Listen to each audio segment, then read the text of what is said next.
నమస్తే. ఏపీలో APPSC conduct చేసే ఏ ఎగ్జామ్ అయినా హిస్టరీ అనేది చాలా ఇంపార్టెంట్. హిస్టరీ నుంచి అట్లీస్ట్ ఒక 5, 6 మార్క్స్ పడతాయి చిన్న చిన్న ఎగ్జామ్స్‌కి. 5-10 మార్కులు. అయితే ఈ పోలీస్ కావచ్చు, ఎంబీఓ, ఎఫ్ఎస్ఓ వీటికన్నిటికి హిస్టరీ నుంచి బిట్స్ పడతాయి. ఇంపార్టెంట్. సో, కాబట్టి చూసుకోవాలి. ఇక గ్రూప్ 2లో అయితే ఏకంగా ఏపీ హిస్టరీ 75 మార్క్స్ ఉంది. అప్పుడు మేమేమనుకున్నామంటే, మేమంతా కలిసి రాసుకున్నాం ఇంపార్టెంట్ చాలా ఇన్‌స్టిట్యూట్ దగ్గర కొనుక్కున్నాంలెండి. పర్చేజ్ చేసాం క్లాసెస్. అప్పుడు రాసినవి, తర్వాత ప్రీవియస్ పేపర్లు అన్నీ కలిపి ఈరోజు పొద్దున్న నుంచి కూర్చుంటే ఇన్ని బిట్స్ తయారు చేసాము. టైప్ చేసాము. ఓకే. ఇందులో ఈజీ టు టఫెస్ట్ వరకు ఇచ్చాం. Constable to UPSC, clerk exam to UPSC ఇంత రేంజ్ వరకు మేము తయారు చేసాము. ఈ స్ట్రాటజీతో మేము తయారు చేసాము. So, okay. ప్రశాంతంగా విను. బట్ వింటే సరిపోదు. అక్కడ ఇంపార్టెంట్ నీకు తెలియనివైతే రాసుకో. తెలిసినవైతే రివిజన్ చేసుకో. ఓకే. రైట్. సో, లెక్కన వెళ్ళిపోదాం ఇంకా.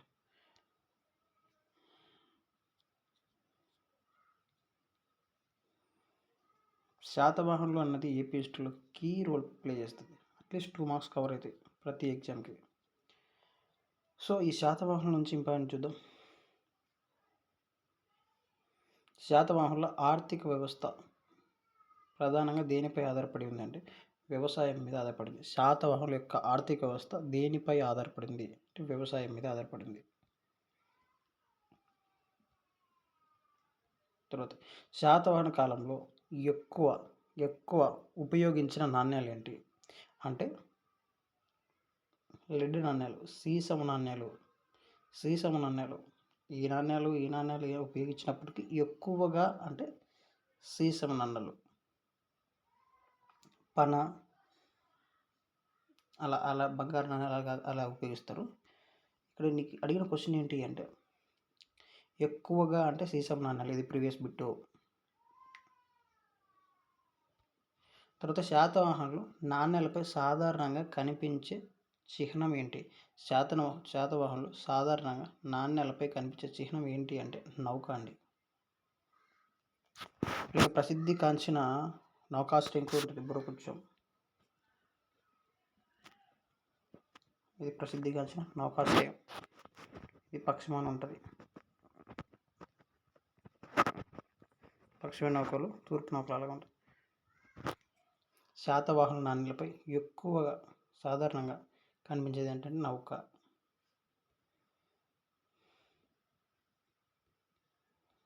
తర్వాత శాతవాహనులు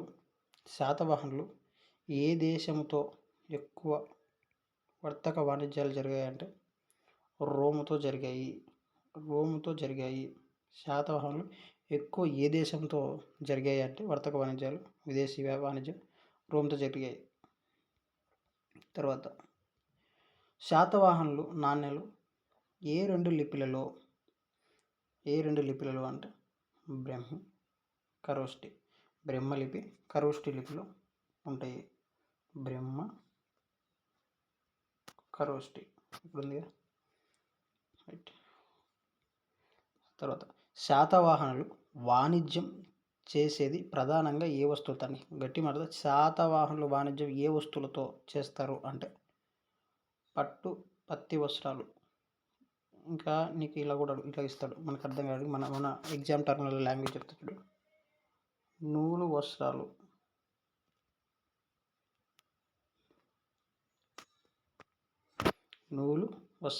పట్టు నూలు వస్త్రాలతో.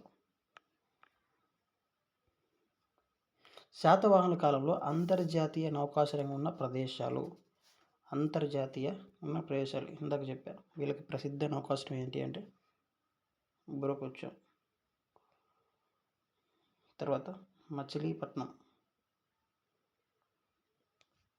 ఇవి ఇంపార్టెంట్, గుర్తుపెట్టుకోండి. నేను చెప్తున్న ప్రతి పాయింట్ ఇంపార్టెంట్, నీకైనా నాకైనా. అంతర్జాతీయంగా ఈ నౌకాశ్రయాలు ఉన్నాయి శాతవాహనుల కాలంలో. తర్వాత శాతవాహనుల కాలంలో వాణిజ్య పన్ను ఎవరి చేత వసూలు చేయబడేది అంటే శ్రేణి అధికారి. వీరిని శ్రేణులుగా విభజించారు. శ్రేణులుగా విభజించిన తర్వాత ఈ శ్రేణి అధికారులు వీటిని వసూలు చేసుకునే అధికారం ఉంటుంది. ఇంకోటి ఎలా చెప్తారంటే చెప్తాను. నెక్స్ట్ ఎలిమినేషన్ మెథడ్ కూడా చెప్తాను. శాతవాహనుల కాలంలో ఆర్థిక లావాదేవీలు ప్రధాన పాత్ర పోషించిన వారు ఎవరు అంటే శ్రేణులు. ఒక శాసనం కూడా చెప్తుంది. ఏంటి ఆ శాసనం? కమెంట్ పెట్టు. ఒక శాసనం శ్రేణుల గురించి ఒక ఆయన వడ్డీకి ఇస్తారు. తర్వాత అందులో నుంచే వాళ్ళు 12,000 నేను హింట్ ఇస్తున్నాను. ఏంటి ఇది శ్రేణుల గురించి చెప్పే శాసనం ఏంటి? నెక్స్ట్ కమెంట్ చేసి నెక్స్ట్ పిన్ చేస్తాను. శాతవాహనుల కాలంలో ప్రధాన ఎగుమతుల్లో ఒకటి. శాతవాహనుల కాలంలో ప్రధాన ఎగుమతులు ఏంటి? శాతవాహన కాలంలో ప్రధాన ఎగుమతులు ఏంటి?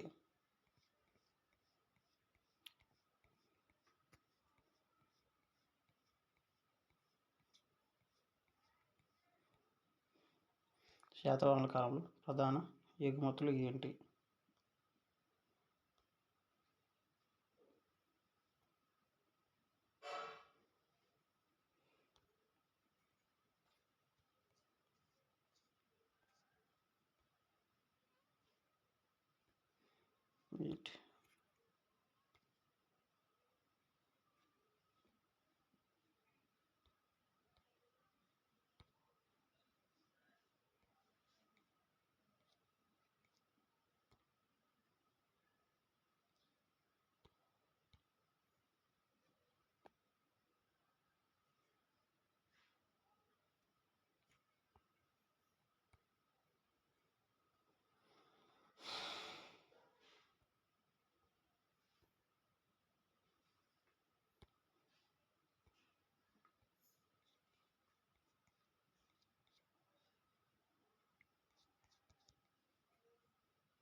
ఇక్కడే క్వశ్చన్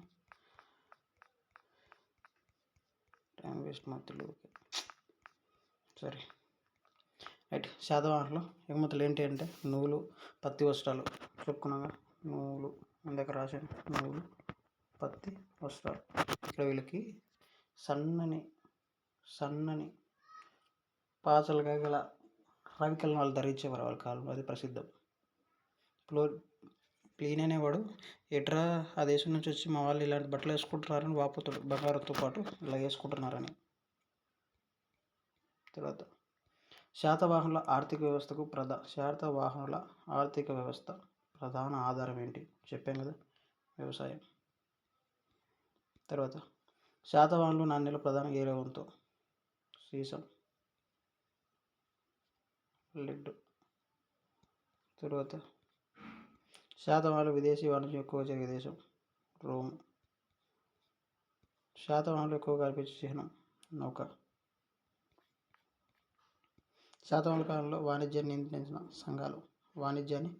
నియంత్రించిన సంఘాలు శ్రేణులు. శాతవాహనుల నాణ్యాలు ఏ లిపిలో ఉంటాయి? బ్రహ్మి, ఖరోష్టి.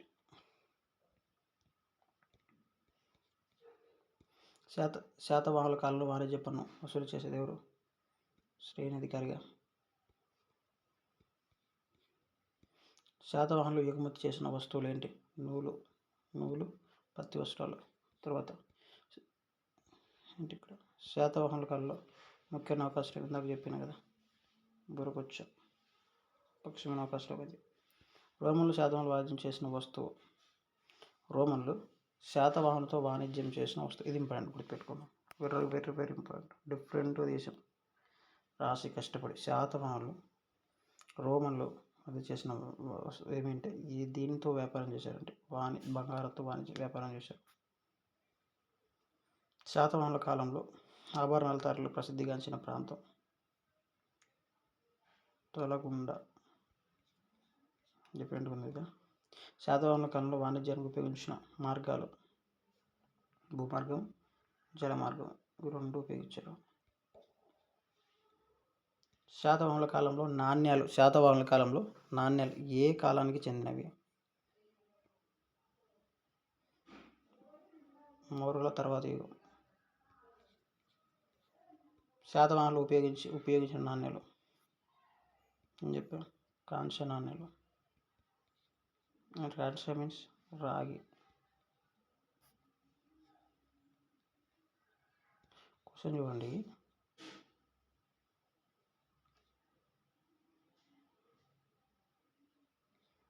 సారీ, ఈ క్వశ్చన్ తప్పు ఉంది, గమనించండి బాగా.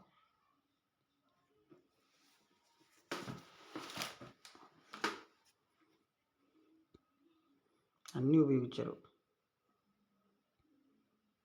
ఈ క్వశ్చన్ చూడండి, డిఫరెంట్గా ఉంది. దీని ఆన్సర్ నేను మళ్ళీ చెప్తాను, ఎందుకంటే రాంగ్గా చెప్పకూడదు. ఇప్పుడు పంచమార్క్ అనేది ముద్రిత నాణ్యాలను ఉపయోగిస్తాడు. ఎవరు? గౌతమిపుత్ర శతకర్ణి. శాతవాహనుల కాలంలో శ్రేణుల ప్రధాన విధి అంటే శ్రేణుల యొక్క డ్యూటీ ఏంటి అంటే వాణిజ్య పరిశ్రమ నిర్వహణ.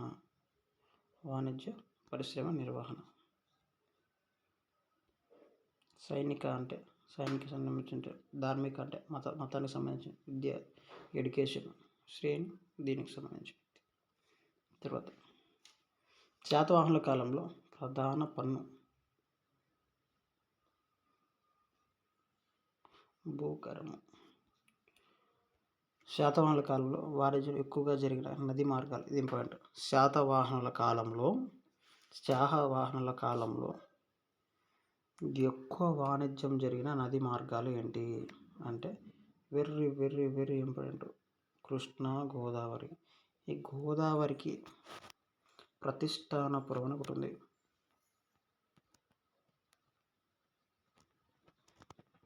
ఏ నది ఒడ్డున ఉంది అని అడిగాడు. గోదావరి ఒడ్డున ఉంది.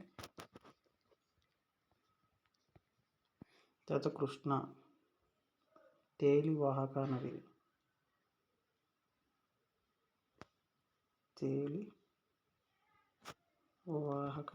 అంటే నల్లగా ప్రవహించింది అర్థం. ఈ రెండు క్రింది శాతవాహనులకు సంబంధించిన ఇంపార్టెంట్ గుర్తుపెట్టుకున్నాం. శాతవాహనుల కాలంలో ప్రధాన అంతర్జాతీయ నౌకాశ్రయం చెప్పాను, మచిలీపట్నం వరకు. ఓకే. శాతవాహనులు ప్రధానంగా ఏ లోహంతో ఉన్నాయి? ఖచ్చితంగా మనకి సీసం ఉండాలి, రాగి, వెండి. శాతవాహనుల ఆర్థిక వ్యవస్థలో శ్రేణుల పాత్ర చెప్పాను. వాణిజ్యము, పన్ను వసూలు చేస్తారని చెప్పాం గత బిట్లో. వాణిజ్య, వ్యాపారం, ఉత్పత్తి ఇవి చేస్తారు. శాతవాహనం అంటే వాణిజ్యము, పన్ను విధింపు, పన్ను వసూలు చేయడం. శాతవాహనుల కాలంలో ప్రాధాన్యత పొందిన మతం వెరీ వెరీ వెరీ ఎన్ని బిట్స్లో అడిగాడు. బౌద్ధ మతం. శాతవాహనుల కాలంలో ప్రాధాన్యత పొందినది ఏదంటే బౌద్ధ మతం. అయితే శ్రీముఖుడు జైన మతానికి చెందినవాడు.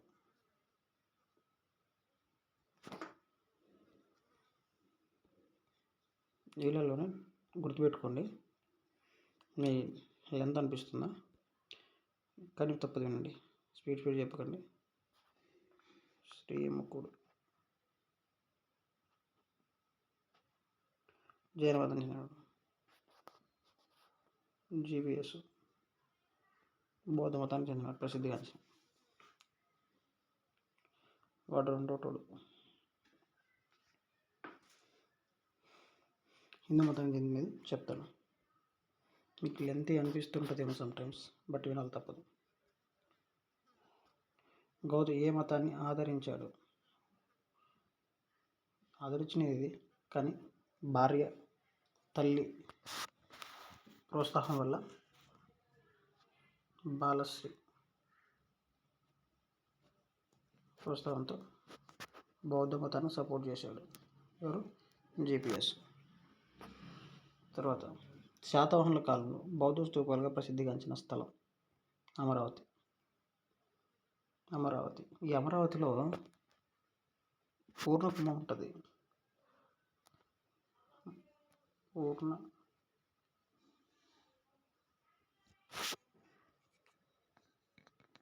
కుంభం. దీన్ని దిమికుడు అనే చర్మకారుడు అందించింటాడు.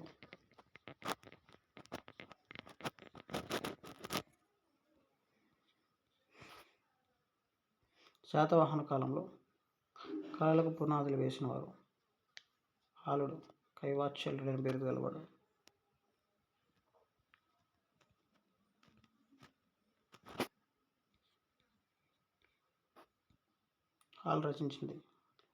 హాల్ రచించిన గాథా సప్తశతి. ఇందులో 700 గాథలు ఉంటాయి. గాథా సప్తశతి ఏ భాషలో రచించబడింది అంటే ప్రాకృతం.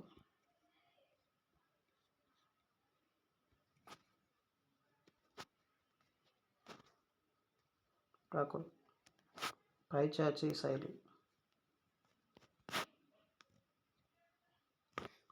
శైలిలో రచించబడింది. తర్వాత శాతవాహనుల ప్రధాన లిపి బ్రహ్మలిపి. శాతవాహనుల కాలంలో గృహ చిత్రాలకు ప్రసిద్ధిగాంచినది ఏంటి అంటే అజంతా గుహలు. ఇది మహారాష్ట్రలో ఉన్నాయి. అయితే ఇక్కడ చదివి పెట్టండి.